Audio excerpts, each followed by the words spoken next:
दोस्तों नमस्कार। डीआरडीओ भारतीय सेना को ताकतवर बनाने के लिए लगातार काम कर रहा है और एक से बढ़कर एक हथियार हमारी तीनों सेनाओं के लिए निर्माण कर रहा है, जिससे हमारी सेनाओं की ताकत में तो इजाफा हो ही रहा है। साथ में हम हथियारों के मामले में आत्मनिर्भरता की ओर भी कदम बढ़ाते जा रहे हैं। वहीं इन हथियारों को हम अब बड़े लेवल पर दूसरे देशों को एक्सपोर्ट भी कर रहे हैं, जिसका फायदा भी हमें मिल रहा है। डीआरडीओ की इसी मेहनत का ही एक और परिणाम जल्दी भारतीय सेना का हिस्सा बनने की राह पर है। दरअसल चीनी मोर्चे से निपटने के लिए भारत इस साल के अंत से डीआरडीओ और लार्सन एंड टर्बो यानी एलएनटी द्वारा विकसित किए जा रहे जोरावर लाइट टैंक का परीक्षण शुरू करने जा रहा है और इन्हें ऊंचाई पर ले जाने से पहले रेगिस्तानी इलाकों में बड़े पैमाने पर संचालित किया जाएगा। लद्दाख के ऊंचाई वाले स्थानों से पहले इनकी परीक्षा रेगिस्तान के दौरों में होगी। वरिष्ठ सरकारी सूत्रों ने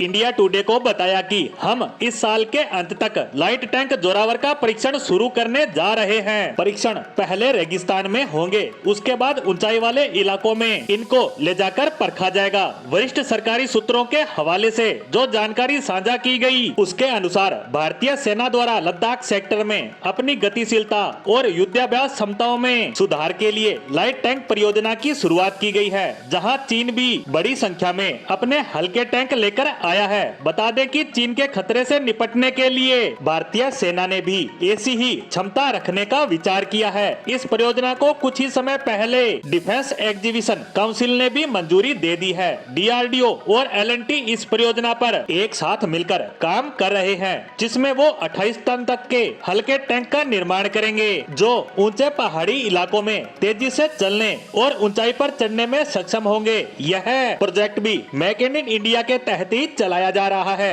भारतीय सेना ने ऊंचाई वाले इलाकों में त्वरित तैनाती और आवाजाही के लिए स्वदेशी हल्के टैंकों का प्रस्ताव रखा था। इन टैंकों का इस्तेमाल वास्तविक नियंत्रण रेखा पर बड़ी संख्या में समान बख्तरबंदों की चीनी तैनाती के खिलाफ किया जाएगा। एक सक्रिय सुरक्षा प्रणाली वाहनों को लड़ाकू वाहनों से दूर एंटी टैंक गाइडेड मिसाइल और प्रोजेक्टाइल से बचाने के लिए इनको डिजाइन किया गया है। सेना भी चाहती है कि हल्के टैंक में ऐसी भी सुविधा हो कि जिसे पूर्वी लद्दाख के पेंगोंग झील सहित नदी क्षेत्रों में भी तैनात किया जा सके। भारतीय बलों ने उच्च क्षेत्र में आए हल्के टैंकों के साथ चीनी सेना का मुकाबला करने के लिए बड़ी संख्या में पहले से ही टैंक तैनात कर रखे हैं। कुल मिलाकर चीन के साथ भारत की जो तैयारी है वो 1-to-1 मैन फाइट की है, यानी वहाँ चीन जिस तरह के हथियार जमा कर रहा है, ठीक वैसे ही समान दृष्टिकोण को रखते हुए भारत भी वैसे ही हथियार ऊंचाई वाले क्षेत्रों में इकट्ठा कर रहा है, जिससे चीन के साथ किसी भी तरह की स्थिति से निपटा जा सके। और इन्हीं सब के चलते हल्के टैंक जोरावर का निर्माण किया जा रहा है, जिसका जल्द ही परीक्षण भी शुरू कर दिया जाएगा, जिसके बाद ये भारतीय सेना की ताकत बढ़ाते नजर आएंगे। इसी के साथ हमारी आज की पोस्ट को यहीं समाप्त करते हैं। धन्यवाद।